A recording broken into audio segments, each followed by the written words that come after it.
Well, it's interesting when you go into a city, what you can learn. Today we're going to be in Acts 17, and Paul is going to be in the city of Athens. He'd never been before.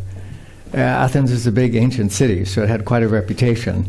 But he's going to visit for the first time and give us his first-hand observations of kind of what he sees, what he notices about the people. I was thinking about our city here in Los Angeles. I know we have people from all over online with us today, but here in Los Angeles, if you drive through LA, there's lots to see, so I'd love your help. What are some of the things that you notice? What are some of the things that are unique about Los Angeles? What comes to your mind? Help me out. Cars, yeah. There's lots of cars and some fancy cars and some really signature cars, and that's apparently important to this city. I mean, you don't get that in Podunk, Idaho. You don't go, wow, that's a Maserati. That's a. So yeah, cars, and there's lots of them, right? So this is a mobile city. What else? Come on, help me out. Mountains and the beach. Right next Mountains and the beach, right? Good weather. Beautiful. La Brea tar pits. La Brea tar pits. Yeah. What else do you get in LA? A lot of crazy people. A lot of crazy people. Yeah. There are some cities like LA, Austin, Portland that are kind of known. They're proud of, like, we're kind of crazy here. It's like that's like part of their brand. Yeah. History of Hollywood. History of Hollywood, yeah. So you got the film industry, you got a lot of production, you got masks, performing, lights, camera, action, the Academy Awards, you got all that. Homeless. If you go through LA, you're going to notice there's something about the way the government's run here that doesn't clean up its streets. There's something about this city that either likes this or allows this or is not willing to fund this or has something, because you would definitely notice that if you were in LA today. 20 million people living in a desert. 20 million people living in a desert. So That's what it is. yeah, it is a desert. So you're also going to see a lot of stuff about water in LA. There is the water god, and you're going to have to make sacrifices to the water god, and things you're going to have to do to appease the water god. Like, that's a big deal. That's a preoccupation of people in Los Angeles. Speaking of preoccupations, you made me think of, like, image, physical image, how you look. Yeah, image, looks, vanity, fame, makeup, fashion, right? This city, Los Angeles, along with maybe Milan, Italy, and a few others, Paris, France, are known as like a fashion, like what you wear style, and even a non-style is a style, right? So it's part of your personal brand, here in LA. I don't know if they have those in Podunk, Idaho, but we have a brand here, right? Right. I was also going to say, last century, when people came to Southern California, they did not come to Los Angeles. They went to Pasadena. It was civilized. This was a pueblo. Yeah. So it's amazing how it's changed. Changed up a bit. Yeah, it has. Yeah. Climate change. Yeah, that's a big deal for people in Los Angeles. There's lots of things. In fact, I was kind of making a list of just my own, I was just scratching things. Just a few things. I'm like, if you came to Los Angeles, this is the city of angels. Doesn't say good angels necessarily. You'd see Scientology. You'd see lots of interesting, you drive along the 110 or 170 to 110, you see the big Scientology building. You'd see the Green God here, lots of environmentalists, save the whales, the seals, the sea urchins, I don't know, the oceans. You definitely have the star god, which you mentioned, fame and Hollywood and the Hollywood sign. You'd also see a preoccupation with sports here. I mean, what city has 2 professional basketball teams? Right? The Lakers and the Clippers. And we have 2 football teams in a huge new stadium, right?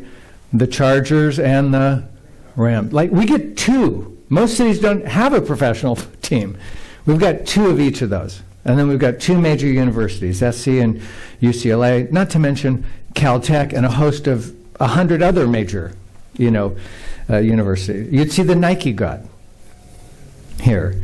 You'd see the LGBT preoccupation here with rainbow flags and all kinds of things. You would just see all kinds of, you'd see the shopping God and Rodeo Drive, and you'd see the Amazon God here, and you'd see the therapy God here. We're very much into processing and purging and being cathartic. Not necessarily the truth and real healing, but we do like people to process. So I was just making a list of, when you look at a city, it tells you something about it. And if you look at LA, there's a lot of things LA worships. Now, maybe that sounds too spiritual. Let's change it. That they're preoccupied with. That they give a lot of their attention to. That's very important to them. That gives them meaning and purpose and life. It's what they look forward to. What you see in a city helps you to do that. Paul is going to Athens for the first time.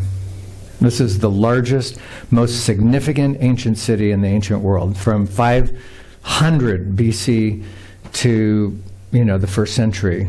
It kind of ruled. Though actually when Paul sees it, Corinth is probably actually a little more popular. It's a little more feng shui of a city in the first century. But for 5 centuries, it was Athens. And he knows it. And here's what he writes. If you have your Bible, let's read the passage, then we'll unpack it. Acts 17, starting in verse 16 to 23. We'll try to tackle those verses today. It says in verse 16, while Paul was waiting for, by the way, Silas and Timothy, while he was waiting in Athens, he was greatly distressed to see that the city was full of idols. So he reasoned in the synagogue with both Jews and God-fearing Greeks, as well as in the marketplace day by day with those who happened to be there. A group of Epicurean and Stoic philosophers began to debate with him. Some of them asked, what is this babbler trying to say? Others remarked, he seems to be advocating a foreign god. They said this because Paul was preaching the good news about Jesus and the resurrection. He's actually advocating foreign gods, plural. And then they took him and brought him to a meeting of the Areopagus, where they said to him, may we know what this new teaching is that you're presenting? You're bringing some strange ideas to our ears. As if they had no strange ideas of their own. And we'd like to know what they mean. All the Athenians and the foreigners who lived there spent their time doing nothing but talking about and listening to the latest ideas. Paul then stood up in the meeting of the Areopagus and he said, people of Athens. He's going to be super charitable here. I see that in every way you're very religious. You could say that of LA. Wow, you guys are really into some things. Some things are super important to you. For as I walked about and walked around and looked carefully at the objects of worship, I even found an altar with this inscription: to an unknown God. So you're ignorant of the very thing you worship, and this is what I'm going to proclaim to you. And maybe we'll stop there for today. Paul gets to Athens, and he looks around, and he sees, wow, they are preoccupied with a lot of stuff. They're very religious. It's like spiritually laden with interesting preoccupations. Paul knows that man is not a cosmic accident. He knows that man has meaning. He knows that God's actually a creator, a sustainer, that our God does exist. He's knowable. He's revealed himself to us, and you can know him. And yet the Athenians have gods, all kinds of gods. Any of you been to Athens, by the way? Right? They're everywhere still, you know.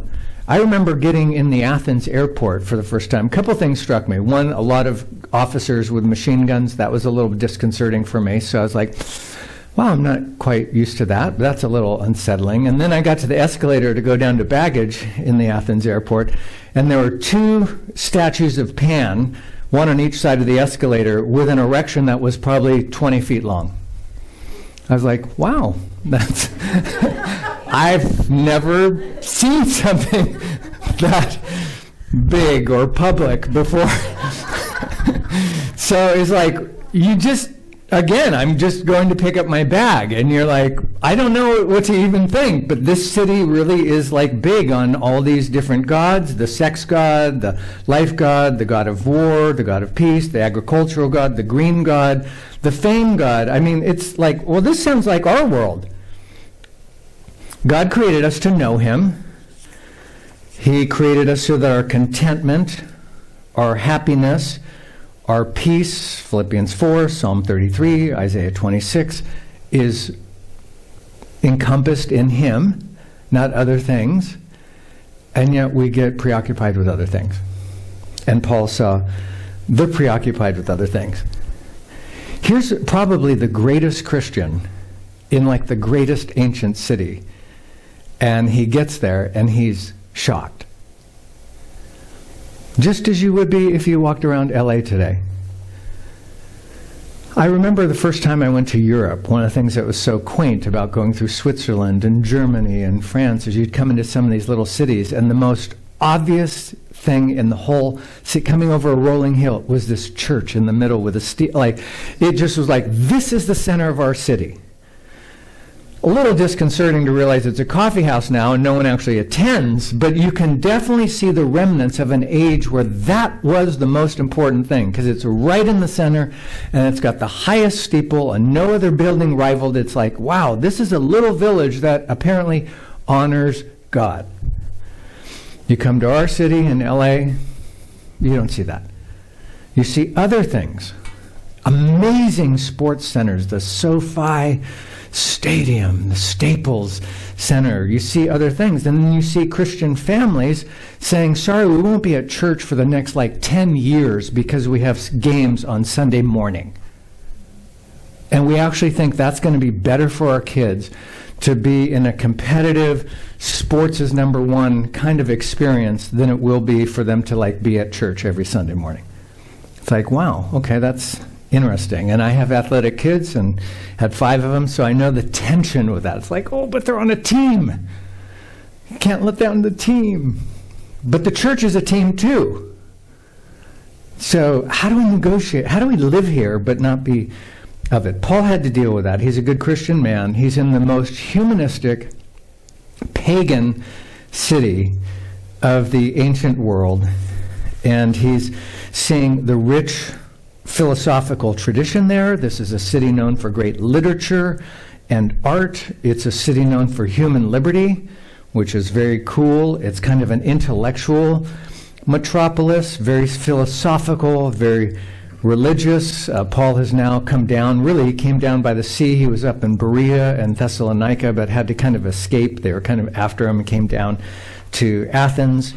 He's waiting for Silas and Timothy to join him. He sent, I'd like to not be alone here. Come be with me. So he's alone now in this cultural capital city, the capital, really, of the world. And it's like, okay, Paul, quick interview. What do you think of Athens? How's your trip going while you're waiting for Silas and Timothy? He doesn't talk about the aesthetic magnificence of Athens. He doesn't talk about the cultural sophistication of Athens. He doesn't mention, all the things you could mention. The Acropolis, wow, the Parthenon. I remember when Sue and I saw the Parthenon for the first time when we were walking through. You know, it's rubble now, pretty much, and it's broken, but it's still unbelievable. Like, this is the broken version, the rundown, don't live in it anymore version, and it's on these columns, and it's just like, wow, amazing. But Paul doesn't get preoccupied with that. Why? Because he's not a tourist in Athens. He's not just going to the Grauman's Chinese Theater, check. Oh, Getty Center, check. You know, La Brea Tar Pits, boom. Alvera Street, check.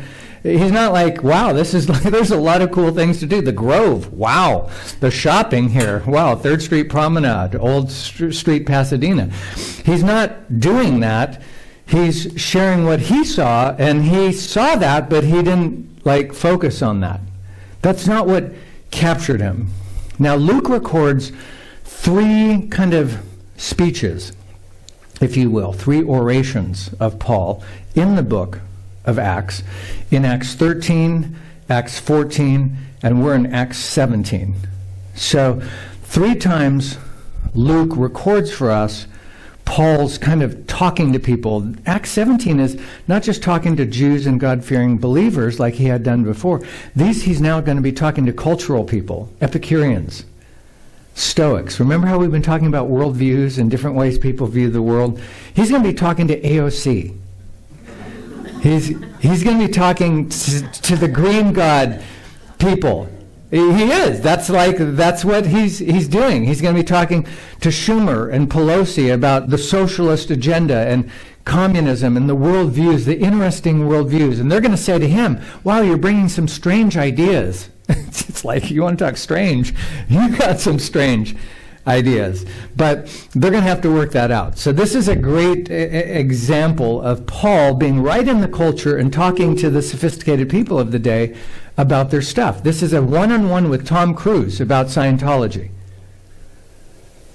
How beautiful would that be? So let's unpack it and see again what he really saw, what Paul felt, what did he do, and what did he say? We are back in verse 16. In verse 16 it says, and this kind of reveals kind of what Paul saw. While Paul was waiting for Silas and Timothy in Athens, he was greatly distressed. So it's not only what he saw, it's actually what he felt. He was deeply troubled. This word has to do with being provoked. He was irritated. He was vexed. It means exasperated. He was indignant. Here he is in this beautiful city. It's like your first time to Paris or London or Moscow or Tokyo. And it's like, I can't wait to see this capital city. And he's like completely undone emotionally. As you might be going to LA today. If you've never been to LA, and if you're online and you've never been and you fly in, you might go, wow, they've really jammed the people in as you're flying into LAX. And you might notice, like, guy, there's homeless people, there's this, there's that. You might go, I was thinking just palm trees. It's like, not anymore. No. He was greatly distressed. Why? To see that the city was full of idols. All kinds of preoccupations other than God.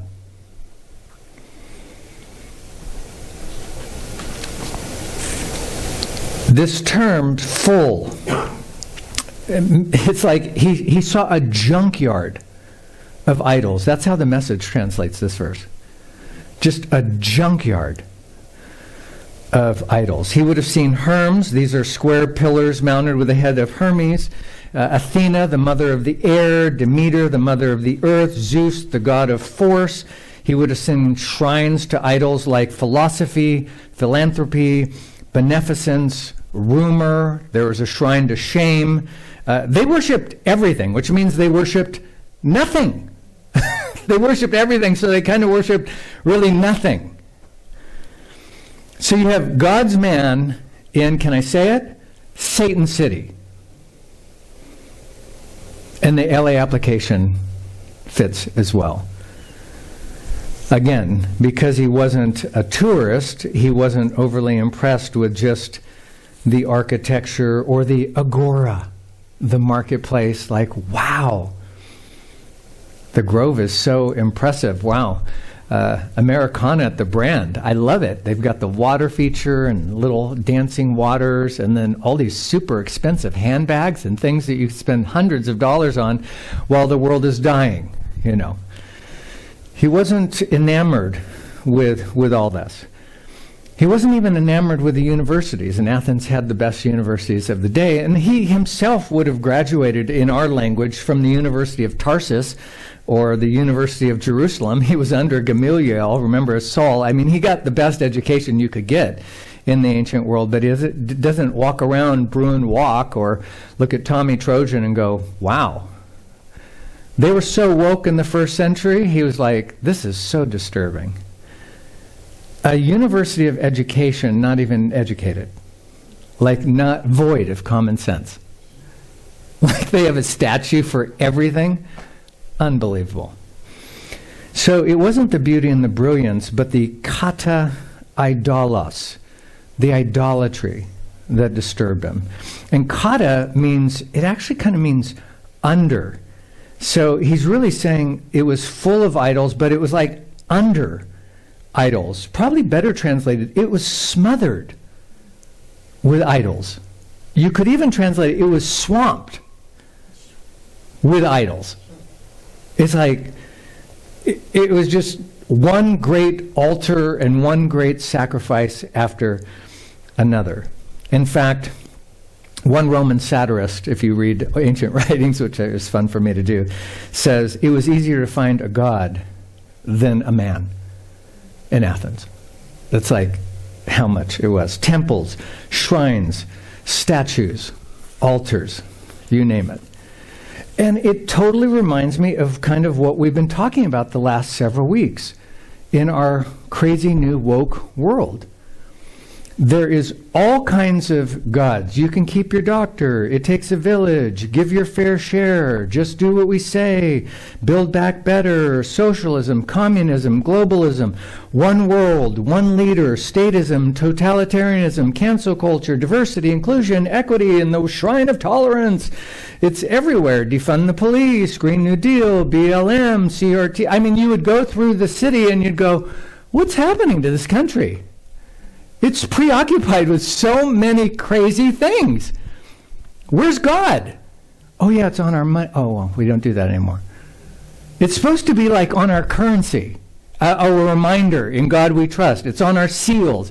Like that was supposed to be like the one thing that unified. E pluribus unum. From the plurality, unity. God unifies all our diversities. But you take God out, all you have is e pluribus pluribus. From the plurality, you got plurality. No wonder we're divided. And yet, everything's so important. This new infrastructure, trillions of dollars we're going to spend on. Wow, because it's so important. What about helping with fathering and life and families? And like, no, that's not where we're at. It's not about God. It's not about Christianity. It's not about the Bible. It's not about traditional values anymore. Paul's saying, wow. What a swamp of idols. It's interesting because we've been talking about swamps in our own country in these last few elections. Ay, ay, ay. So he feels distress, paroxino. It's an interesting Greek word because it means distress, but it is actually used also for like having a seizure, or like an epileptic fit, the same Greek word. So it's kind of like he's really irritated and roused with anger or rage. It's in the imperfect tense, which tells me it's a continuous, unsettled reaction. So it's not like he got there and he's like kind of shocked, but he's over it. He's like, it's still disturbing to walk around LA. He's like, obviously Paul told Luke about it because Luke is the one who records the book of Acts for us. So they obviously had a conversation, and Luke is now recording what happened. He's like, I'll tell you, when I talked to him, he was super disturbed. Like he had a hard time getting over how much idolatry he saw there. Basically, remember, Paul was formerly who? Saul, a Jew of Jews. He knows the golden calf story. The whole Moses, he's like, you wouldn't believe how many golden calves fill Athens. You would be shocked how many golden calves you could watch on MSNBC or CNN or a political speech today about all these things that are so important, that have nothing to do with God, nothing to do with bettering your life, nothing to do with the average citizen. Just, you'd be shocked.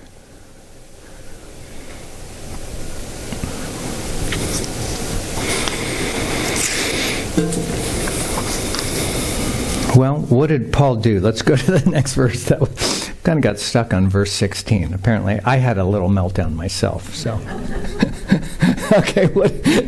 So he felt distressed, and because he saw idolatry. Well, what did he do? So, verse 17. He reasoned. That means he argued. He discussed in the synagogues of the Jews and the God-fearing Greeks. Those are like-minded Gentiles or devout adherents to kind of the Jewish religious customs, as well as, by the way, the agora. That is the open public marketplace. That's farmer's market, right here in town. That's Ralph's or Vaughn's or, wherever you go. This was on the streets.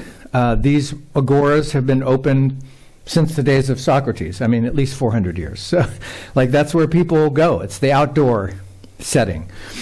So he went there day by day with those who just happened to be there. This is like a public location. So he what did he do? He's like, I'm going where people meet. Synagogues, the equivalent today would be a local church. And I'm going to go to the marketplace. The equivalent today would be, I'll be at Starbucks. That's where people go. I'm going to go to Starbucks and I'm going to start conversations with people. That's where people meet. We're going to chat. Verse 18. So then a group of Epicurean and Stoic philosophers, we've been talking about a lot of different philosophical groups and values. Here's a group of them. They began to dispute with Paul. They began to, it means converse or debate or cross words, if you will. And Paul's up for it. I mean, he's not shy about his faith, which I think is super cool. He doesn't just, throw up his hands and, weep helplessly or curse or swear or just go, oh, the city's driving me nuts. He's like, no, let's talk. I'm going to talk. We're going to talk about the vaccine and what's going on. We're actually going to have a conversation and a march tomorrow about it. Right in the public area. We're going to have the vaxxed and the unvaxxed dialoguing about the issues of the day. And he's like, I'm going where people are going, and I'm going to at least dialogue. So again, he's at the synagogues, he's at the agora, and now he's with some philosophers. And these philosophers, of course, have done nothing but undermine Scripture and the claims of Christ and the glory of God. They still do that. I mean, God forbid you go to a university these days and learn all their craziness. But they're very they're very secular. They're very man-centric, very humanistic. Let me give you a little background about these two groups real quickly before we keep going. The Epicureans, what do you know about Epicureans? Any of you know what an Epicurean is? You use this word, right, today? He's very Epicurean, she's very Epicurean. What does it mean? It means they like...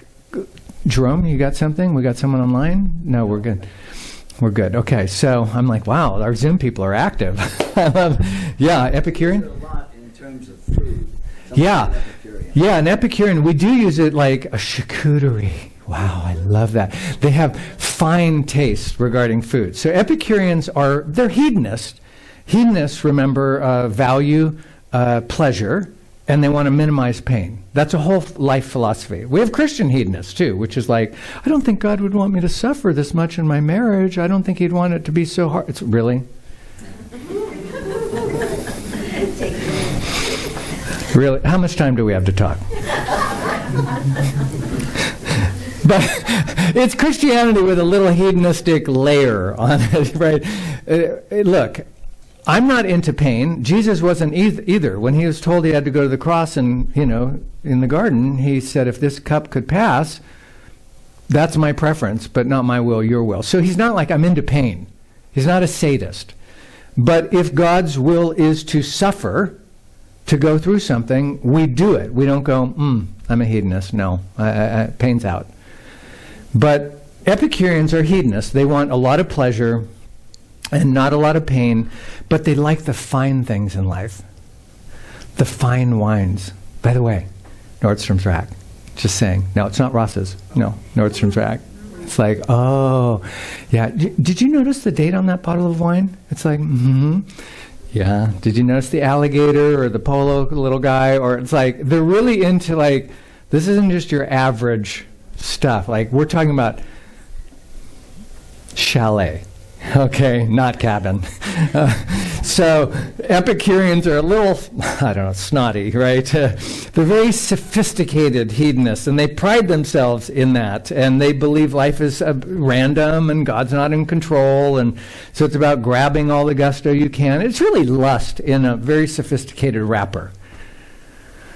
They like exquisite taste and gourmet. They have a gourmet palate, and they like all these intricacies. They love the culinary arts and the finer things of life, and they think that's how you get peace. The peace is, is to minimize uncomfortable, hard things. I mean, as Christians, if we minimized all the uncomfortable things, we wouldn't be Christians, because it's not comfortable trying to be gracious.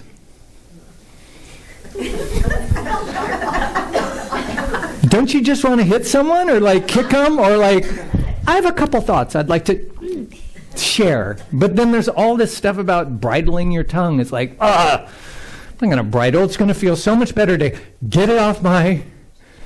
Yeah. That's hedonism. Anyways, the Stoics are also hedonists, but they have a different strategy. Instead of maximize pleasure and minimize pain, they believe the best way to feel good is to be stoic. That is to minimize all that and make it right in here. Like, don't let anything get to you. That's like the totally cool way to go through life. This was founded by Zeno in about, 300 BC or something like that. Stoa is the term which means porch. The Stoics actually got their name because they used to meet under the portico, really, the colonnade, if you will. So they're called the Stoics. They believe in independence, self-mastery. Today, a Stoic would say something like, try not to let anything bother you. It's like, but it does bother me. Well, try not. Like, don't let it bother you. It does bother me that people are killing babies. It's disturbing.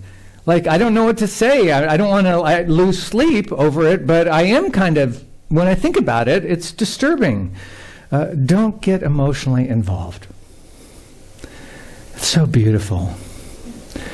Because you'll feel nothing, because you feel nothing for them. Don't get your hopes up. Too late. Like, my hopes are up. I was thinking UCLA could win.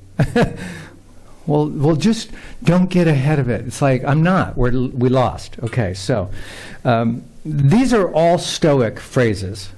Maintain basically emotional equilibrium. Christianity is a roller coaster ride. Because if you're alive, you feel things. And it's like, oh my goodness. And trying to channel that in a way that you don't get cuckoo is challenging. So it's like, you don't want to lose your mind, but it's like, I'm so excited, but then I'm so disappointed, and the world's so fallen. It's disturbing, but it's cool too, because it's beautiful, and God's doing stuff. And trying not to be stoic, but alive, but contained and mature is difficult, and I have a hard time with that. My wife shares with me sometimes, like, you're not being very mature about this. I know. I know. It's hard to be alive and to channel it all. I'm still in process. So the Stoics want to be cool. They're like James Bond. stuff's blowing up, and he just walks around. I don't know, maybe he's got a cigar or something. It's like, whatever, I'm cool. I'm in a tuxedo. I mean, jumping off buildings. Like, can you picture that? It's a male thing. That's a sermon unto itself, isn't it? Yes, it is. I heard. Yes, we're getting super woke. Okay, so Epicureans emphasize chance and escape and enjoyment and pleasure. Stoics emphasize fatalism, submission, like flatline, like don't get too involved, and it goes on and on and on. Anyways, Paul is dealing with these folks. So let's see what he says to them. We're still in verse 18. So he's with Epicureans, he's with Stoics, they've got all their worldviews and stuff.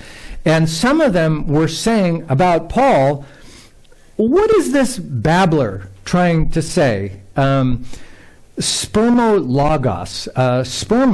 Sperm means seed in the ancient Greek, and logos is word. So what is these little word seeds that he's throwing out? Like, who's this little bumper sticker saying, like, Jesus saves, like resurrection, like, who is this babbler, this ignorant? He's a plagiarist. A seed picker in the ancient world was a plagiarist. Like, he's copying someone. Like, he picked this out of a book. This is like a teacher with no original ideas. Like, what is he talking about, this Jesus, like, resurrect?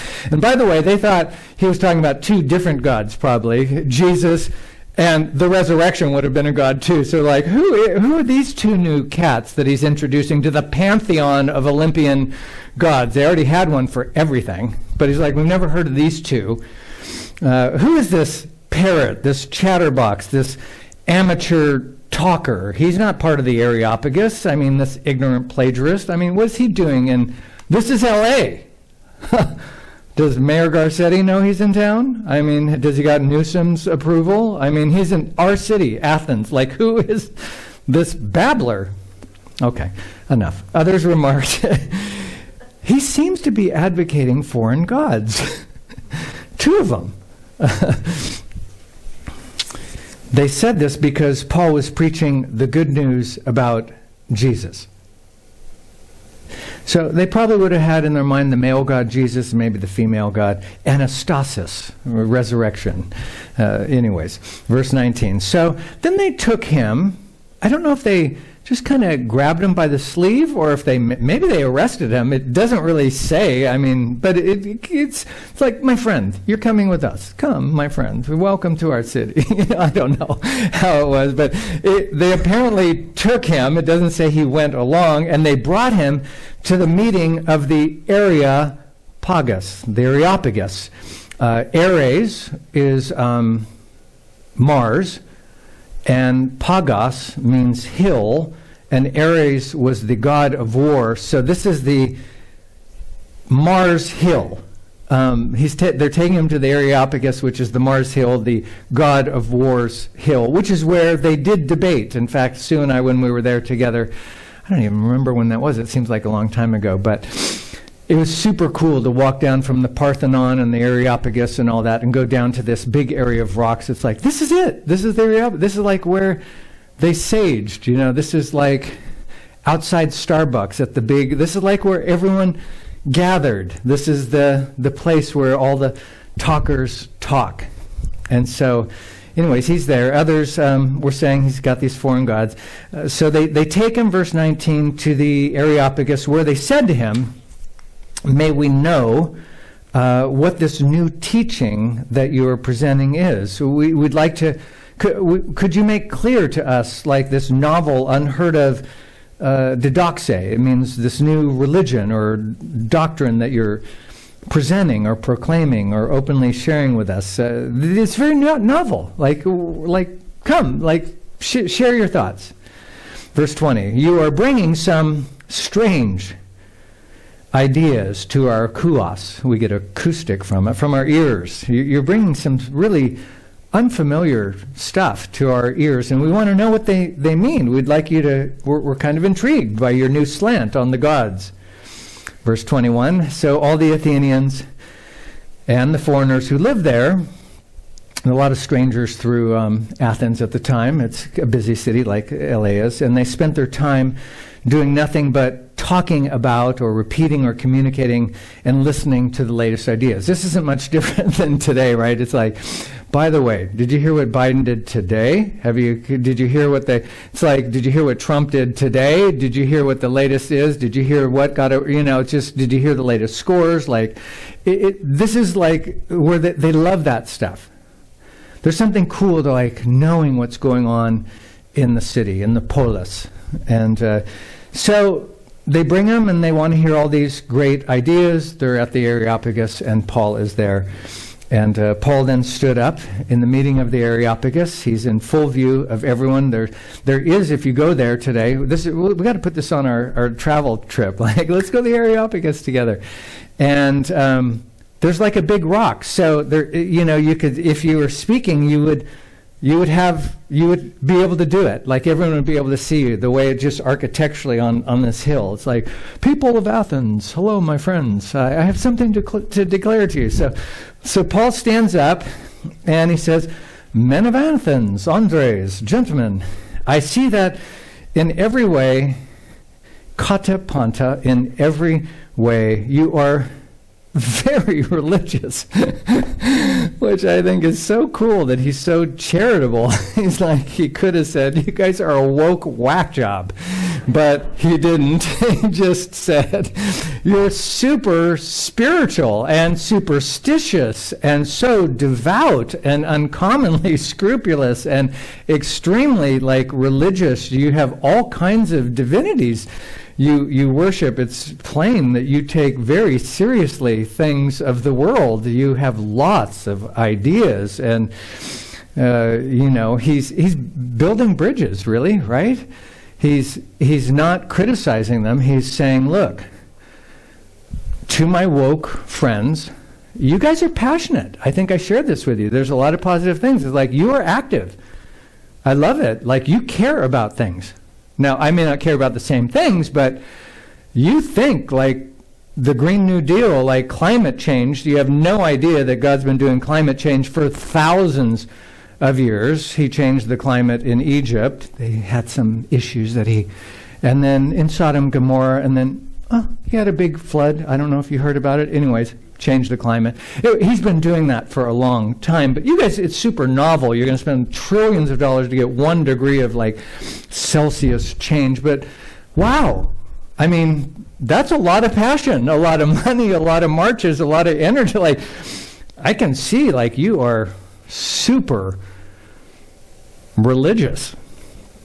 For I walked around and I looked carefully at your objects of worship, the number of monuments you've made to climate change is unbelievable. Like, you just had all the world leaders like meet over this, right? Like, you had a big, wow, it's powerful. You have sacred shrines and houses of idols. I even found, by the way, an inscription to an unknown god. So you even had one that's like, to the unknown God, because you apparently want to make sure you don't offend any of the gods, so you don't want to like name all the gods, and then there's one you don't name, and then they're like vindictive and going to punish you. So you're like, let's just make one more to the unknown, any god we don't know or haven't named.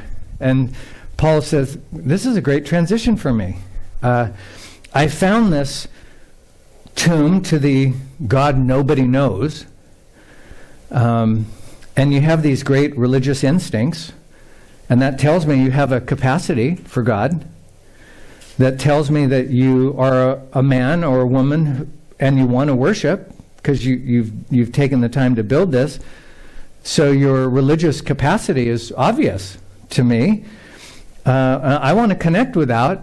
So now what you worship as something agnosto, we get agnostic from it, something unknown. Now, what you're worshiping in ignorance, I'd like to proclaim to you. Now that you've got all the CRT, BLM, LBGT, now that you've got all this pantheon of preoccupations, and just in case there's like one more you haven't thought of, Let me tell you what you haven't thought of. Let me tell you about the God you're missing. The one that you don't have at Mount Olympus. I'd like to declare him to you. And I think next time we're together, that'll be a great place to pick up. Because Paul does a great job here of doing what we have to do too. And that is, we live in a cuckoo city, LA. And Athens was a cuckoo city. And instead of go off on them about all the things that you and I have been discussing that are very disturbing, they were perplexing for Paul. It says he was anguished about it. He didn't come to the city and go, wow, all the amazing, wow, that Chinese Grauman's theater is unbelievable. He's like, okay, it's amazing, but it's disturbing. It's really disturbing. Guys are wearing dresses. People are doing weird things. Bizarre haircuts and makeup. Protesting unusual stuff. Homeless people. It's weird.